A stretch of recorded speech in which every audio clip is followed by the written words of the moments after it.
नमस्कार दोस्तों। आज मैं बात करूंगी दिमाग पर, जिसे मस्तिष्क भी बोलते हैं, इंग्लिश में ब्रेन बोलते हैं। तो हमारा पूरा जीवन दिमाग पर आधारित है। तो सबसे ज़्यादा प्रकृति ने मनुष्य को ही बुद्धि दी है, जिसके सहायता से वो विकास के रास्ते पर अन्य प्राणियों से आगे बढ़ा है। तो हमको दिमाग को अच्छा रखने के लिए सबसे ज़्यादा ज़रूरी होता है अपने रिश्ते अच्छे रखना। यदि आपका रिश्ता अच्छा है, उसका असर आपके दिमाग पर पड़ता है। आप देखते होंगे कि जब किसी के साथ हमारी लड़ाई होती है तो हमारे मन में हमेशा निगेटिव थॉट्स आने लग जाते हैं। तो पहला तो काम करना है अपने रिश्ते अच्छे रखने ज़रूरी है। अब दूसरा काम है कि हमेशा सकारात्मक सोचना। जब भी आप देखेंगे नेगेटिव विचार आते हैं मन में, तो हमारे दिमाग में ऐसा हार्मोन्स उत्पन्न हो जाता है जिसका असर पूरे शरीर पर होता है।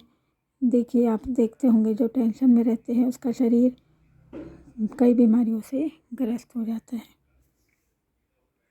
और तीसरा चीज़ है, अपने दिमाग को स्वस्थ रखने के लिए आध्यात्मिक चीज़ों से जुड़े। हमेशा आध्यात्मिक चीज़ों से जुड़ेंगे तो हमें शांति मिलती है, और शांत ही रहने से हमारा दिमाग ऊर्जावान रहता है। अगली चीज़ है पोषण। हमें अपने शरीर को स्वस्थ रखना आवश्यक है। स्वस्थ कहते हैं ना, स्वस्थ शरीर में ही स्वस्थ मस्तिष्क का विकास होता है। बहुत सारे आपको कोटेशन मिल जाएंगे इसके बारे में। तो यदि देखो, आपका दिमाग यदि नेगेटिव, आपके दिमाग में कोई ने नेगेटिव चीज़ डाल दिया, जैसे एक उदाहरण देती हूँ एक कहानी के माध्यम से। 3 दोस्त खाना खाने गए थे कहीं होटल में। फिर एक दोस्त ने एक दूसरे दोस्त को मजाक में ही बोल दिया कि तुम्हारे भोजन में छिपकली गिरी है। तो तुरंत ही उस दोस्त ने उल्टी कर दी। तो देखो, उसका दिमाग नेगेटिव चीज़ की तरफ पहले चले गया, तो उसके शरीर से ऐसे हार्मोन्स निकले होंगे दिमाग से, और वो दिमाग ने तुरंत मैसेज दे दिया अपने पाचन तंत्र को कि कुछ गलत चीज़ शरीर में चले गया, और तुरंत उसने उल्टी कर दिया। तो नेगेटिव चीज़ों का कितना बड़ा असर होता है। एक और उदाहरण है, ये एक बार मतलब कुछ साइंटिस्ट लोग खोज कर रहे थे कि नेगेटिव बात का कितना ज़्यादा असर होता है। तो एक कैदी था, उसे फांसी की सज़ा होनी थी। तो जेलर ने उससे पूछा कि आपको फांसी की सज़ा होने वाली है, तो आप फांसी से मरना चाहते हो क्योंकि उसमें ज़्यादा तड़पना पड़ता है, या कोबरा के जहर से जिसमें आपका 5-10 मिनट में ही मृत्यु हो सकता है। तो उसने सोचा कि जल्दी मरना तो है ही, तो कोबरे के जहर को उसने चूस किया। उसके बाद जब फांसी का समय आया तो जज तैयार थे, टाइम देखते हैं लोग, डॉक्टर तैयार थे, जज थे, और जल्लाद भी रहता है। तो दूर से एक व्यक्ति कोबरा लेकर आया। उस कैदी ने उस कोबरे को देखा, फिर वो कोबरा पकड़ के धीरे धीरे धीरे आ रहा था। फिर उसके बाद 5 फीट की दूरी पर जाकर वो रुक गया। फिर मरने के पहले कैदी को आँख में पट्टी बांधी जाती है। फिर वो जिसने सांप पकड़ा था कोबरा, उसको दूर ले गए, और एक ऐसी दूसरे साधारण सांप को उसके सिर के ऊपर घुमाया गया, और तुरंत एक अन्य व्यक्ति ने वो उस कैदी पर छोटी सी सुई चुभा दी, बस, और कुछ नहीं। यानी कि कोबरा का डंक उसको नहीं लगाया गया। लेकिन उसके 5 मिनट के बाद ही उस कैदी की मृत्यु हो गई। तो डॉक्टर भी हैरान, जज भी हैरान कि ये कैसा संभव है। वैसे भी इन्वेंशन कर ही रहते कि नेगेटिव चीज़ का कितना असर होता है। तो उस मृत्यु का जवाब ना डॉक्टर दे सके, ना कोई दे सका। तो उसका यही रीज़न है कि वो नेगेटिव चीज़ का उसके शरीर पर इतना असर करने लग गया, इतना ज़्यादा असर हुआ कि उसके शरीर ने विष का ही निर्माण कर दिया, जिसके कारण उसकी मौत हो गई। तो आप भी सोच सकते हो कि कितना ज़्यादा हमारे शरीर पर नुकसान होता है विषैली चीज़, मतलब नेगेटिव थॉट्स एक प्रकार का विष ही है।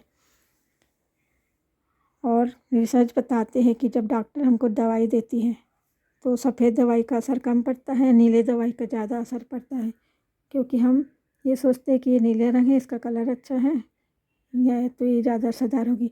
और जो टेबलेट होती गोल गोल, उससे ज़्यादा असर कैप्सूल का पड़ता है। रंग कैप्सूल होती ना, क्योंकि हमको ऐसा लगता है कि कैप्सूल ज़्यादा पावरफुल होता है। तो पूरा खेल हमारे दिमाग का है। तो सबसे ज़्यादा ज़रूरी होता है अपने दिमाग को पॉजिटिव चीज़ों में रखना। आप भी देखते होंगे जब हमारा दिमाग हम पॉजिटिव चीज़ खुश रहता है, यानी कि हम पॉजिटिव विचार करते हैं, तो हमको सब कुछ अच्छा लगने लगता है जल्दी जल्दी दिमाग में। और ऐसे जैसे पढ़ाई कर रहे हैं, यदि हम नेगेटिव विचारों के साथ पढ़ाई करते हैं तो याद नहीं होता जल्दी। पॉजिटिव विचारों के साथ पढ़ते हैं तो जल्दी याद हो जाता है। तो हम जो भी काम कर रहे हैं, अपना जो भी काम होगा उसमें मन लगा कर करना है।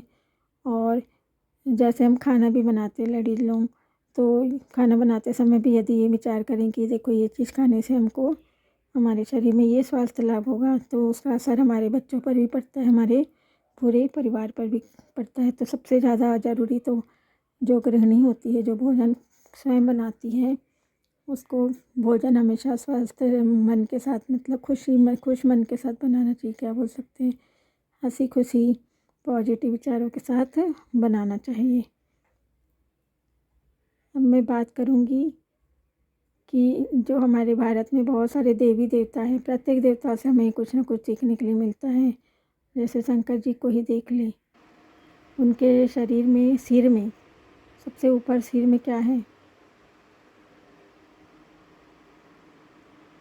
सबसे सिर में चंद्रमा, पानी, गंगा निकलती पानी है। और उसके बाद आप नीचे देखोगे तो आग भी है और चंद्रमा भी है, यानी कि पानी और आग एक साथ नहीं रह सकता। लेकिन शंकर जी के पास क्या है, पानी और आग दोनों साथ साथ हैं। उसके अलावा चंद्रमा से या उसके बाद शीतलता भी है चंद्रमा में। तो दो अपोजिट अपोजिट चीज़ें उनके साथ है। वैसे ही हम जीवन में भी दो नकारात्मक, दो अलग अलग विरोधी चीज़ों के साथ आराम से जी सकते हैं, और शंकर जी मस्त मौला रहते हैं। उसके अलावा आप देखना चंद्रमा में, सॉरी हाँ चंद्रमा का बता रही थी मैं, चंद्रमा में अमृत रहता है, शीतलता रहती है ना। आप लोग शायद पूर्णिमा के दिन चंद्रमा में खीर के सामने खीर रखते हैं, इसीलिए कि हमको अमृत मिले। और उनके गले में विष है। तो देखिए यहाँ भी दो नकारात्मक चीज़ें, आप विरोधी चीज़ें साथ साथ है, अमृत और विष। उसके अलावा उनके शरीर में सांप लपटे रहते हैं, और उनके बेटे का, गणेश जी का वाहन है चूहा। तो यहाँ भी दो विरोधी चीज़ें साथ साथ हैं। उसके अलावा उनका वाहन है बैल, और माँ पार्वती का वाहन है शेर।